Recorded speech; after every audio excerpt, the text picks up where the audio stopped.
જય માતાજી મિત્રો, આજે જણાવતા ખૂબ જ આનંદ થાય છે કે મેરડી માતાના નવા મંદિર નિમિત્તે જોરદાર ડ્રોનું આયોજન કરેલું છે. તેમાં કુલ 501 મોબાઈલ ઇનામમાં રાખેલા છે.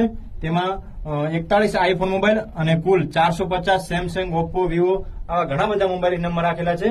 અને તેની રકમ છે ફક્ત ને ફક્ત 99 રૂપિયા. અને આ 99 રૂપિયા ફક્ત એક જ વાર ભરવાના છે. અને કોઈ પણ મોબાઈલ તમને ઇનામ લાગશે તોય પણ 1 રૂપિયો પાછળથી ભરવાનો રહેશે નહીં. અને આ ડ્રોની તારીખ છે તમે જોઈ શકો છો 20/3/2025 ના સદારામ સ્ટુડિયોમાં લાઈવ થવાનું છે. અને આ કૂપન તમે ઘરે બેઠા ઓનલાઈન પણ લઈ શકો છો. તો કૂપન લેવા માટે નીચે આપેલા નંબર પર કોન્ટેક્ટ કરો અને ઘરે બેઠા ફક્ત 99 રૂપિયામાં કિસ્મત અજમાવો. અને હા મિત્રો, આ કૂપન તમે ઘરે બેઠા ઓનલાઈન થી પણ લઈ શકો છો. અને જોઈ શકો છો નીચે મારા બધા મિત્રો કૂપનો લખી રહ્યા છે. અને કૂપન ફક્ત તમને 2 મિનિટમાં વોટ્સઅપ દ્વારા ઘરે મળી જશે. જય માતાજી.